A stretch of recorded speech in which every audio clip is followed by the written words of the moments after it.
Ladies and gentlemen, welcome back to Between the Sharks. This is sort of, well, I think it's kind of going to be an intro video to where we're going with this thing next because, well, spin the sharks and then let's get after it.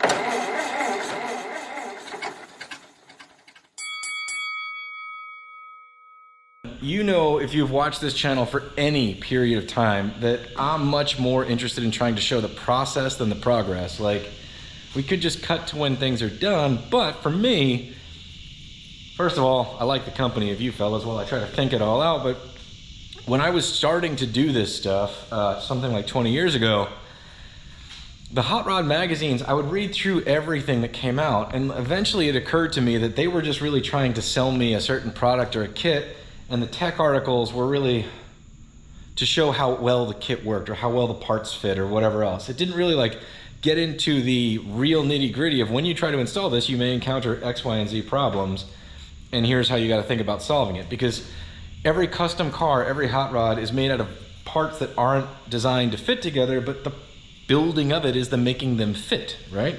Right? That's the thing. Now, when I was building my first car, which was that 54 Chevy that's in the other garage out there, I watched every Discovery Channel, Boyd Coddington. It didn't even matter if I didn't like the style of car. I was just watching, trying to like take it all in. And one of the things they would do constantly was they would start and they would show sort of a problem to create drama and then go to commercial break and then cut to like a solution. And even if you could sort of try to like reverse engineer how they solved it by seeing it finished, you never got the thought process. And I'm not saying I always get it right, but I'm just trying to share with you the logic of how I'm getting from A to B after I've identified a problem. Hopefully you can extrapolate on that and take it for what it's worth and, you know, apply it to whatever you're doing. Or if I screw things up pretty bad, don't apply it to what you're doing. The other thing I've tried to do, and I don't know if I've succeeded or not, is make them bite-sized chunks, you know, like clarify what we're trying to do in any given segment, even if it's long-winded. That way, if someone needed to reference it or could find it helpful, they could go right to it and watch the parts they needed and move on with their lives and get some more hot rods on the road. But this intro is because I am at a point where I don't know how to break this apart because it's all got to happen at once. And I've got two choices. Do one epic 6-hour video or go full Discovery Channel and like note the problem and then like skip to the conclusion or how I solved it or just show the end result. And that just doesn't seem right. So basically what I'm saying is get prepared for a few muddy episodes, potentially full of genius decision making and fabrication or abject failure that will have to get resolved. Probably more of the second that will lead to a little bit of the first. What you see here is basically as loosely mocked up a pile of parts as a guy can slap together. So this episode is going to be a bit more about what we need to do and how we need to do it moving forward, because we're at the point where a lot of things have to happen at once. Everything has a direct effect on the other thing that's also going on in the area. So like, let me try to break that down. Let's talk about what we have done so far so I can describe the issue of going forward. So far, step one was getting a Model T body that was extraordinarily rough back into the shape of a Model T body. Now we've succeeded at that enough to move forward. You start with a better body, well, good for you. Actually, we'll be doing that on this one shortly.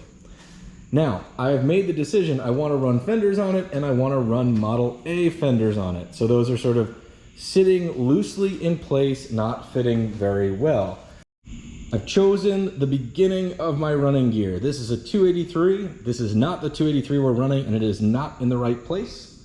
The one we're running is back there behind the Cadillac. This one is going into the Mercury. We are going to put a manual transmission in it. If you watch the how to choose a rear end video, we go through all of the logic of how to choose a rear end, and that's decided our running gear setup for this car. I say that now, but I literally just came back from a parts run and I'm gonna change my rear end setup. So we're gonna get into that too. 2. So what we've got to do over the next several episodes is make all these collected parts actually work together. So the body is on a Model A frame. We've got Model A coupe fenders that we need to turn into Model A sedan fenders that attach themselves to a Model T. Now, in order to do any custom work, it seems quite clear to me that everything has to be sitting in its generally correct place, meaning the body has to be right front to back, right to left. The stance of the car has to be kind of set, meaning are we gonna have rake? Is the frame gonna be flat? We've got to get the wheels in the wheel wells, and then we should start cutting the complicated metal pieces and refitting them to look good around all of that. Theoretically, if we've got the body in place and we know that our wheels are going to be in the right place because of the stock Model A wheelbase, then we need to start figuring out ride height and the angles related to ride height.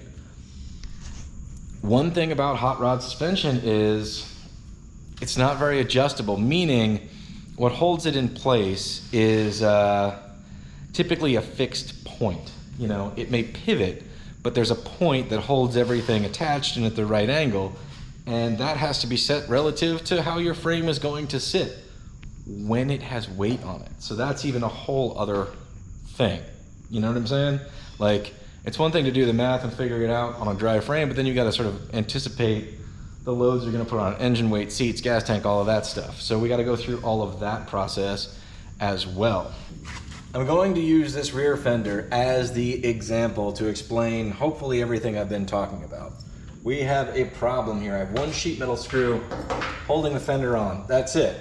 Now, this by itself is not a big deal. We can absolutely do the metal work to make this fender fit. I'm not saying it'll be easy, but we can absolutely do it. The issue is if we do this metal work, because it's all kind of custom, and this body isn't in the right place, if it needs to go a little bit this way, or a little bit that way, or a little bit this way, or a little bit this way, it's going to fundamentally change everything we do. And this is a compound curve fitting a compound curve. So adjusting that is not going to be easy. Now on top of that, our goal here is to place this wheel in the center of the wheel well, not only of the fender, but of the car. And our rear end isn't mounted on its suspension right now. And so to line it up with the wheel well on the car, we have to line the wheel well of the car up with the cross member that's going to center our axle on the Model A frame, but none of this is really attached right now. On top of that, because as you pivot the body as it rakes, the center of the wheel well actually swings just a fuzz because this is suspended on a tall spring. So if we don't have our general ride height sorted out before we put all of this kind of like together, well, this also, again, may not be right. So none of this lives in a bubble, which is, you know, the nature of hot rodding. But I think even getting all of this mocked up, it's not gonna be bite-sized chunks like I've sort of been able to do, like tackling a door or welding in some patch panels or whatever. So I am very excited about it, and I am not exactly sure how it's all gonna go, but I wanna bring you guys on for the ride, but I thought it could use a little bit of splaining.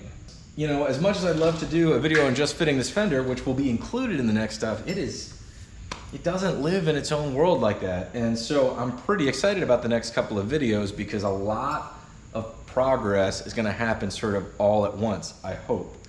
The exact muddiness / subject matter / progress to find in each video, or even the problem I'm trying to tackle, because every time I try to start doing one thing, I suddenly realize another part of it has to be, you know, adjusted in order to get to the thing that I was even trying to do.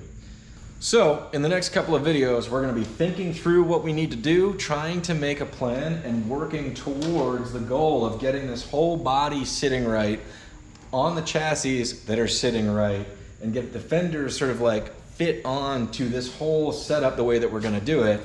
And yeah, every time I've tried to start doing one thing, I've realized what I need to do first or partially. So it's a full Goldilocks again. It's got to be just right. And we're gonna keep working at it from every different angle until suddenly, magically, we form, you know, this is like how the hot rod sausage gets made. So with any luck, we're gonna make a hell of a sausage. It's crazy to think, but really guys, if you want your fenders to look good and fit right, if you're doing custom stuff, they're absolutely related to your rear suspension. Who would have thunk it? This is the actual building of the hot rod. Getting to this point is relatively easy. Taking the next step and like really nailing it down, well, it's fraught with trouble. There's a lot that's not gonna wanna fit because, well, none of these parts were meant to go together. So that's our job, to make them go together. And yeah. So anyway, thanks for following along so far. I think this is gonna be pretty fun. I'm excited about doing the work. I hope you guys are excited about following along. And we'll see you next time. And I have no idea what parts and pieces we're gonna include in that next episode, because it's gonna be done in fits and starts. So thanks for all the support so far. We'll see you next time on Between the Sharks.